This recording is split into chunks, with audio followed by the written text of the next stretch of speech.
have a lot of clients in Nordics, but we have offices basically throughout Europe.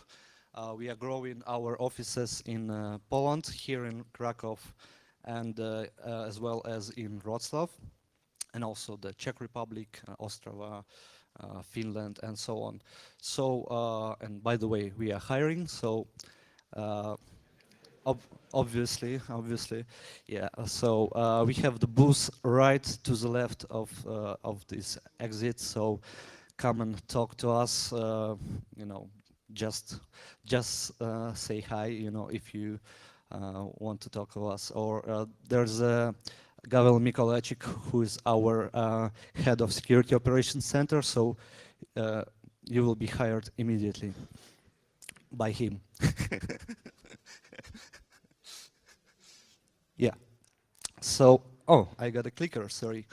So we did actually with Gavel, we did the last year the introductory talk on the same not the same on the basic concepts of intelligence-driven defense and the ideas that are standing behind it. So today we are going to present you more deep, let's say more deep examples to share our experience, how we are building our use cases, how we are building our framework, also the automation of adversaries, of adversary actions. And there will be a short demo, and let's hope that demo gods are good to us today and everything will work as intended. So, yeah, I would like just to sort of do the introduction of the very intelligence-driven approach, and this definition, the quote of Sergio Caltagirone, which is former Microsoft Threat Intelligence Director. I like it a lot because it's sort of simple, but it's I think it's most true definition of threat intelligence. So the intelligence-driven approach is not new. Let's say as long as humanity had adversaries or attackers in the military, there were always people who were studying the ways how these adversaries operated and studied for improving their defenses. So naturally this approach evolved to the to the threat intelligence, and like cyber threat intelligence is what we are doing. And there are many important let's say concepts and frameworks behind this. Obviously a kill chain, which most of you are familiar with. The other is also the MITRE attack framework. So Daniil will tell you more about this. Thank you, Igor. Hello, everybody again. All right. So, as Igor said, we utilize, or let's say rely on two frameworks. The first one is MITRE Cyber Attack Lifecycle, also known as Cyber Kill Chain, first articulated by Lockheed Martin. I believe, guys, most of you are familiar with that. So, and I just would like to, do a quick recap about this topic, because we already discussed it last time in Code Europe. So it could be divided into two pieces. First piece is pre-compromise stage, and second is post-compromise. And intelligence-driven is about both parts. It's not replacement for a classical approach, but it's, let's say, extension of it. So next framework is attack. Who actually heard about attack? Can you please raise your hand? It's okay. So I will, I will explain it in details. All right. So MITRE just first of all, divided kill chain into two parts, and then they detailed it, dividing it into separate tactics and techniques. So, and actually it's looked like that. We have a post-compromise stage, we have pre-compromise stage, and it's called pre-attack and just attack. So, and since our last talk, they have updated it. They created new in a post-compromise stage, joining two tactics from previous one. Excuse me.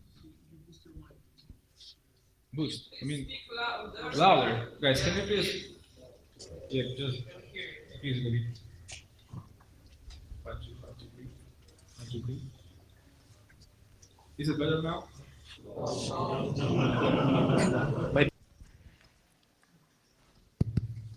All right.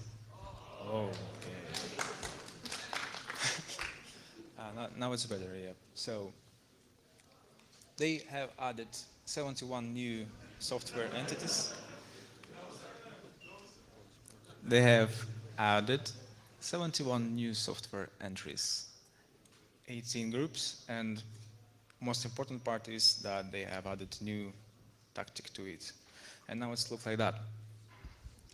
You have here columns, which are tactics, and separate boxes, there are techniques. And for now, there are up to, or even more than 200 techniques. And each technique described in wiki style page.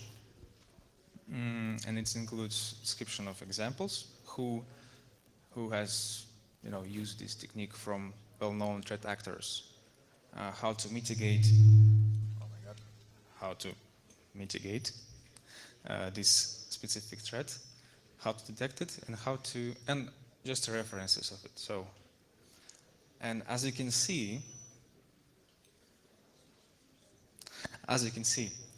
it's not very detailed. It's very high level, and it's not complete. I mean, you cannot just take it and create detection using these 2 lines of text. It is just impossible. So that's why we actually decided to create our own framework using extended format. So here we are, Tieto use case framework. We just, using attack matrix as basic threat model, but we use extended attack matrix. It means that we add our own techniques, our own tactics, increase the, let's say, detailization with, and yeah, each use case is a threat, description of threat from different points of view. For example, triggering conditions, data needed, logging policies, etc. And today I would like to show you a real example from our knowledge base and show how exactly it looks like. All right.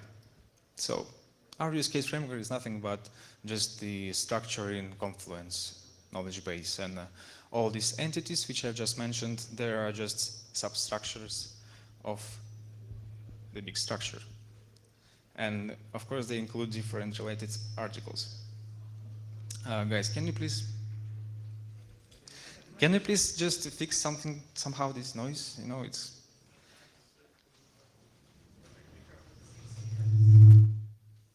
All right, they will just stand here. Excuse me? No, it's not there. Yeah, it's somewhere there, so probably. All right. So as you can see, that's just a substructure and folders. And I would like to show you one example. And if you remember here, on this slide, we have detailed how they, explain exfiltration over alternative protocol. And in our use case framework, we created our own use case which called exfiltration over DNS, and it's mapped to this technique. And that's the problem of attack matrix. They have different levels of detailization, and they're not always, ideal. So that's why we decided to detail it in more, separated in more pieces. Okay, and here we have a full description of it. Mappings to different frameworks, such as CAR, CAPIC, again, attack. Most important for us is mapping to list of data needed, data we need to collect to, for example, detect this specific threat. Next part is software, which we can use or which attackers can use to trigger these alerts.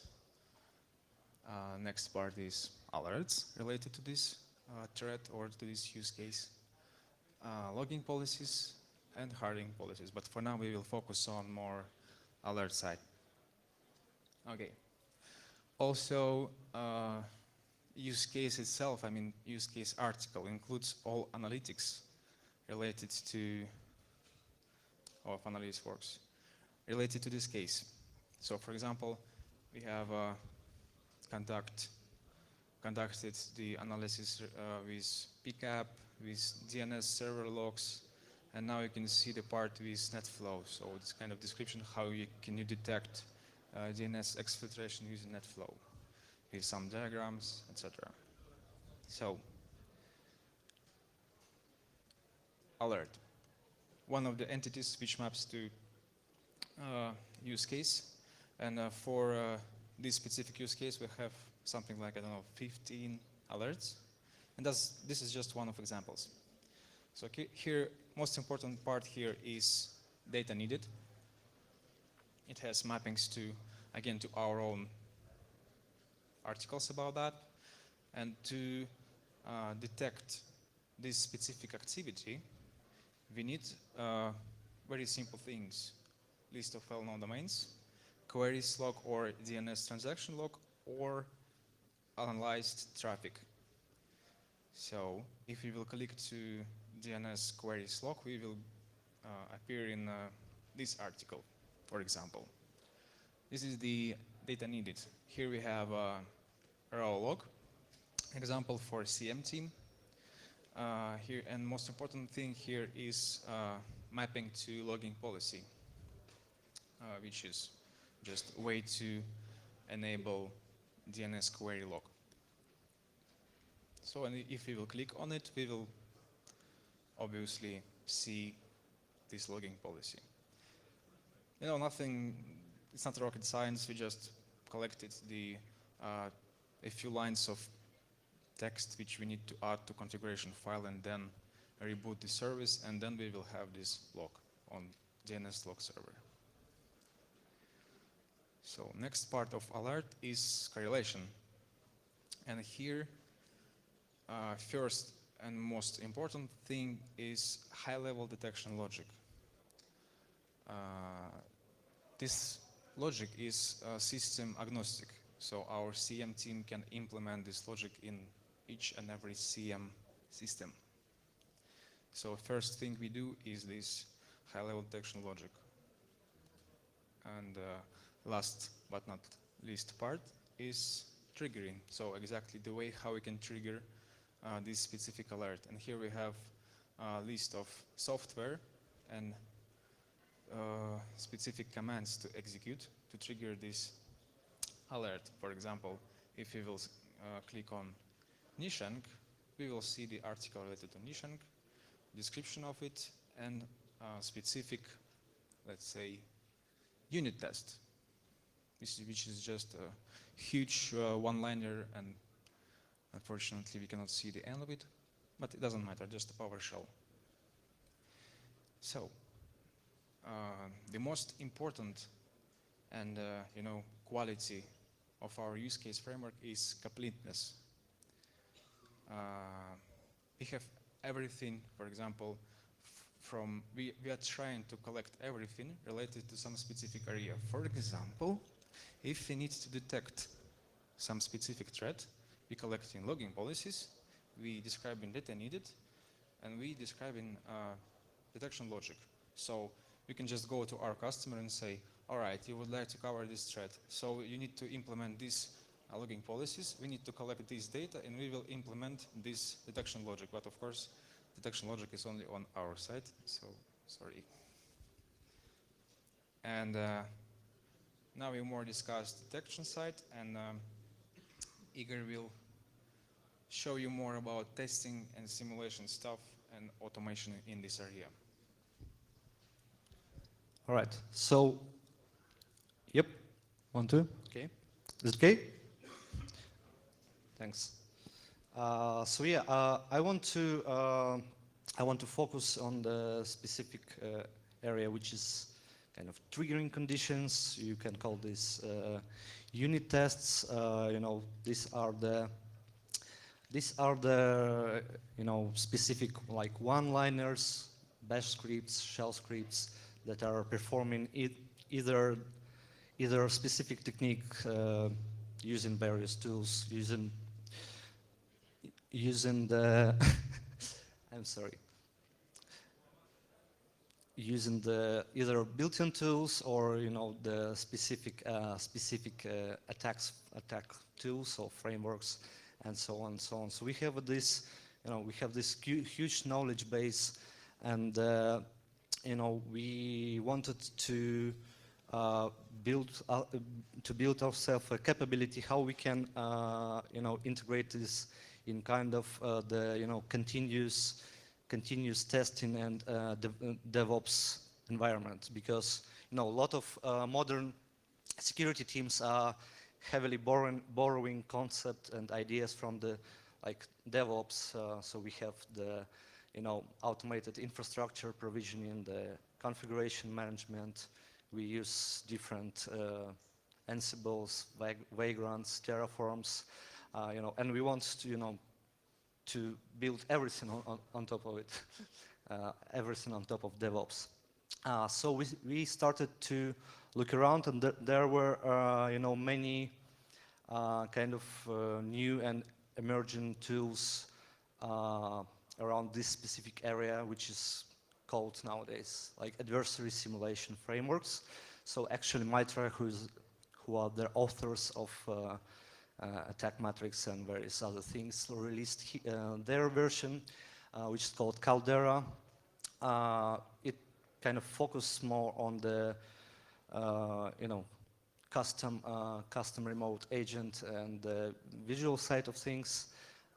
There is also the Uber METTA, Red Canary, Atomic Red Team. There are actually a lot of frameworks, so we didn't want to you know, write a new one. What we wanted to do is we wanted to take everything we already knew, like everything we had, and started already working with it without, you know, without too much of a hassle. So we have settled on this Uber METTA, and of course we are not saying that you should use only this one, because there are all different, and you should, you know, test it probably themselves. So Uber METTA was perfect for us because it's, of course, open source. It's written in Python. Everything is better with Python. It's easily scriptable. It has easy readable YAML playbooks, and of course, it's the targets are cross-platform, so it supports Windows, Linux, and Mac OS X, unlike, for example, Caldera, which only supports the Windows targets. So, for example, here is an example of the technique, which is the credential dumpings with built-in Windows tools.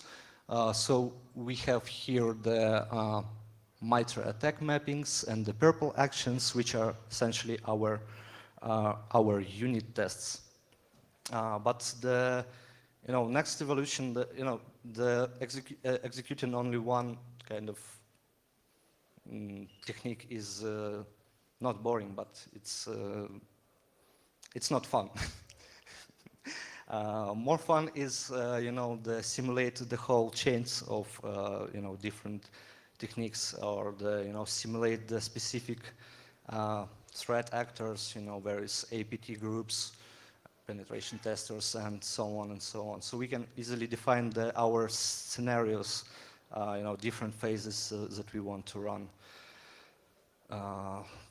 So we wanted to show you kind of how this concept can be applied in real life.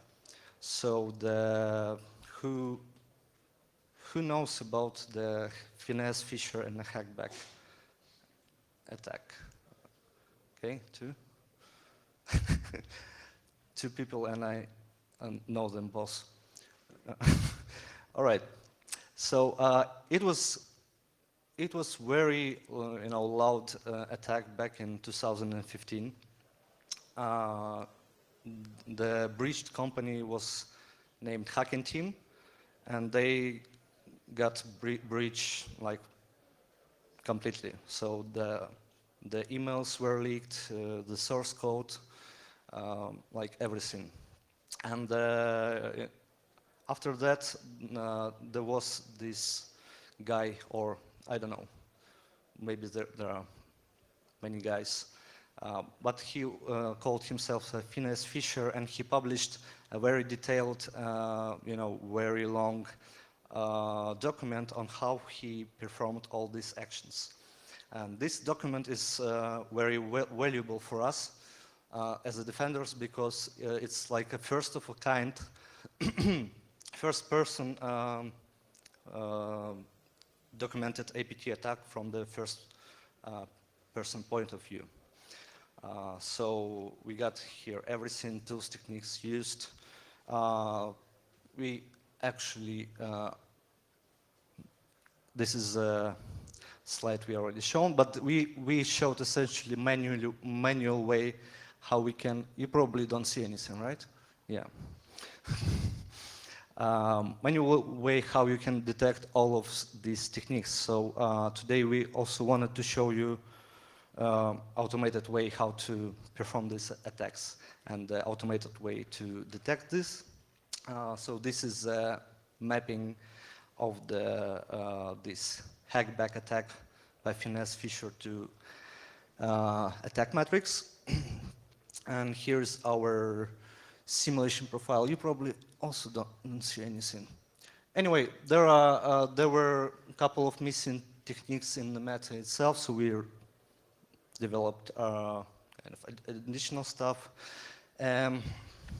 Here should be demo. Who is excited? All right. Now I will switch to the and the materials and the pre-recorded demo will be also published on this link, which you just have seen. So give me just 1 second.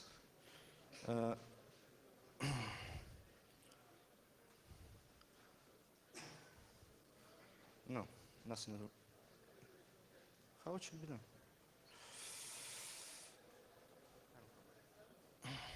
Okay. Is it like this? No?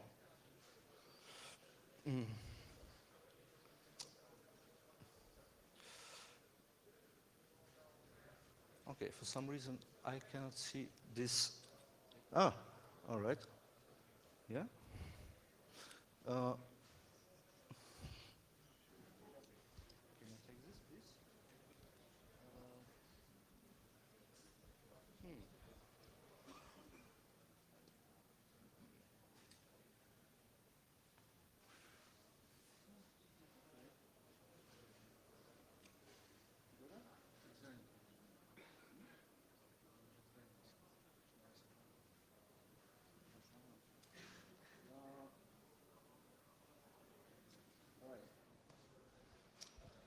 So we got the empty Kibana dashboard, which is our detection and development platform. So everything is running right now on my laptop, and I don't know if you will see it. Okay. All right. So basically we are in the METTA folder, which which is this framework that I'm showing. And we are launching our scenario, which is called Finesse Fisher. Yeah, basically you have seen it already on the previous slide. And so what I wanted to do is I want to switch to the Kibana dashboard. And essentially, we have listed is a static widget. We have listed all the techniques here. So all the techniques that are being performed. So in ideal situation, if we have all the data needed, all the login policies applied, we should see the one-to-one mapping match of all the techniques here on the left. This is the red side, and this is our, let's say, threat detection side. It's not very convenient because I don't see what is going on there. On the top, we have, as in attack matrix, we have this kind of line with the tactics, so we can see the overview, and also we can see the sort of the timeline and the highlighted things.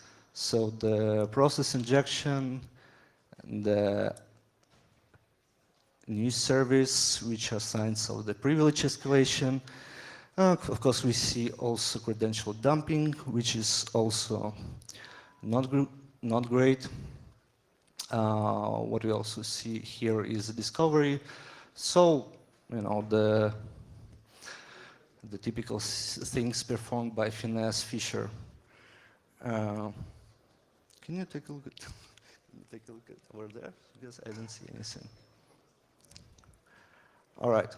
So, but judging by it, if I wouldn't know that this is a simulated attack, of course, I would already call my emergency incident response team, because it doesn't look too terribly good to us.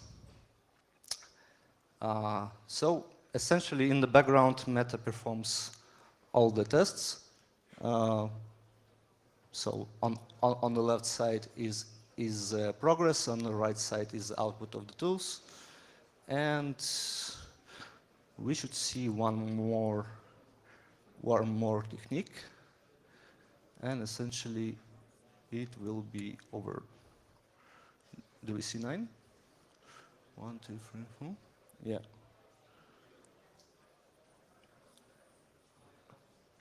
We do.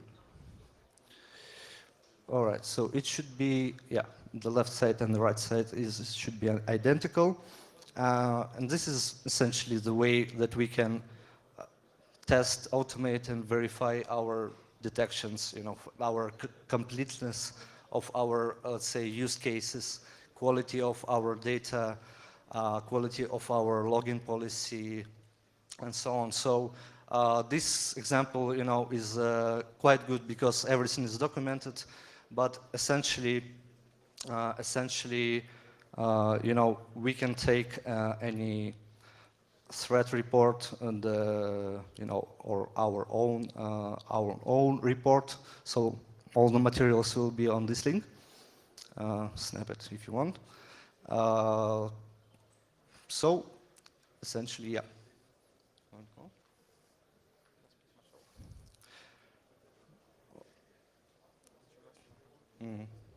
All right. Yeah. So, questions? Yep. Thanks. Interesting presentation. I have a question regarding the first part, your framework. Is it open sourced or it's closed source Tieto framework? I mean the content, your version of MITRE attack framework. Is it publicly available or not? No. So essentially the content is our intellectual property, but we are sharing some of it of course, with the audience, and the most important, the methodology how we are using it. But these things are not easy to populate all the things. So this is our, let's say, advantage over competitors. Yeah, and we actually first time released this part with full mappings and kind of description, so you can even find their pretty unique colors for DNS, and you can recognize the logic using the names of them, like large domain name, huge byte rates, etc. So.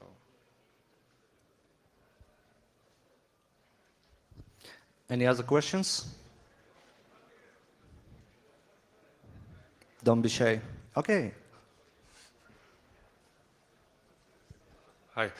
My question is very simple. You presented a very nice solution for providing alerts, detecting threats. Do you have something similar to automatically, prevent this from happening, or there is always, human interaction required?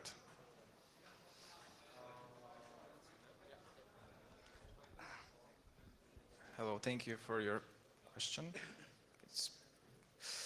It's also the simple answer is that this data, this analytics regarding mitigation or prevention is also part of use case, but now we have discussed detection part and test and simulation, but here in a use case you could notice this part with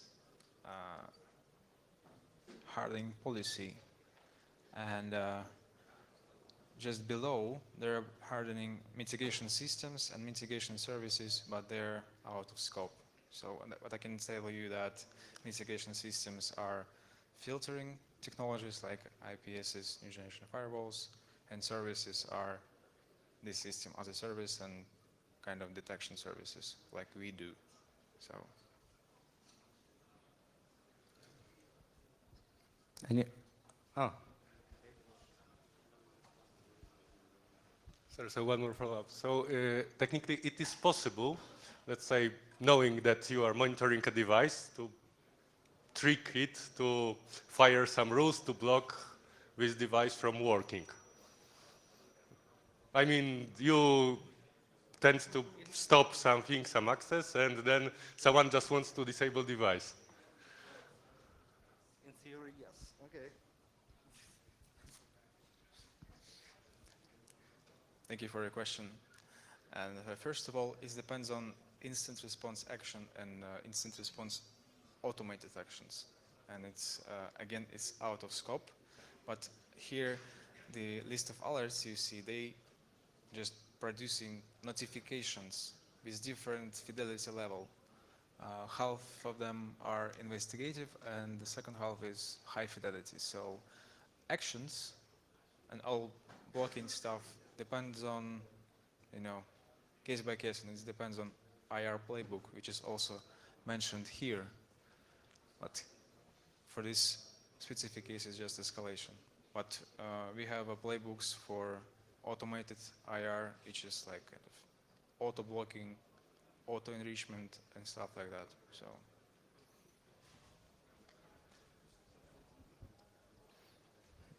Anyone else? Oh, there's a very long distance. Okay.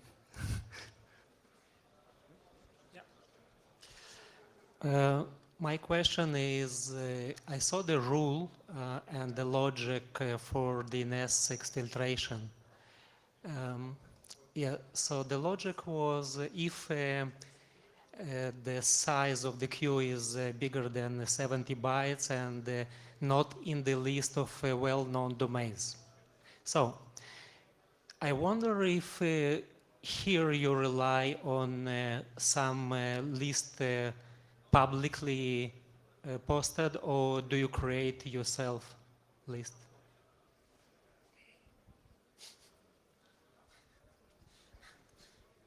All right, sorry, I just it was my use case, so Igor probably would tell you more about lots of them, but this one was mine. So first of all, I would like to say that there is some special conditions of these alerts for this specific detection logic. For example, if you will just exfiltrate data to your NS server, you can ask for whatever domain.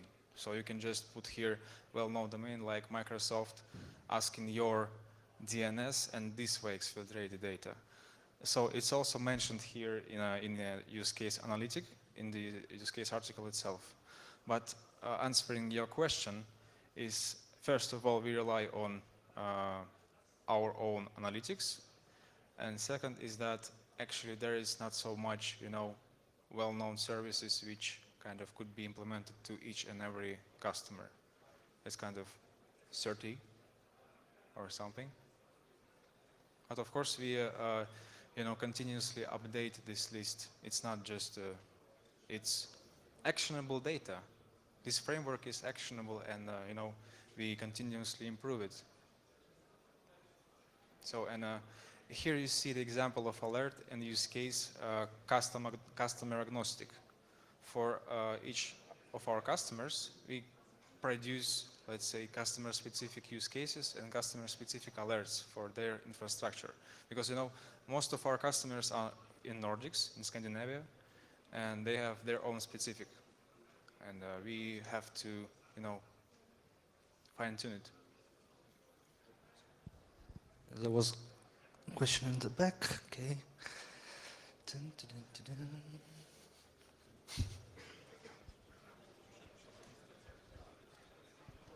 My question is about the track name, really. So it says practical intelligence driven. Yes. Are we talking only about, let's say, human intelligence, or machine learning, or artificial intelligence here as well? Something which we can use to speed up the whole process which you described? So the question about how we can use machine learning. Yeah, it's a hard topic on using machine learning. We don't use it currently because I think it's more important to focus on doing the good basics right. Machine learning can come afterwards, but we don't see right now the good, let's say, security use case for it. But in perspective, yeah, we'll use it. But talking about source of intelligence, we utilize mostly social media intelligence, open source intelligence, and of course specific threat intelligence feeds from our partners, which are just threat intelligence, how it's generally called. So everything. But I can say that most valuable intelligence we do by ourselves. That's the thing, because you cannot just simply rely on someone's intelligence. And yeah, we always have to check if it's true or if it's working or not.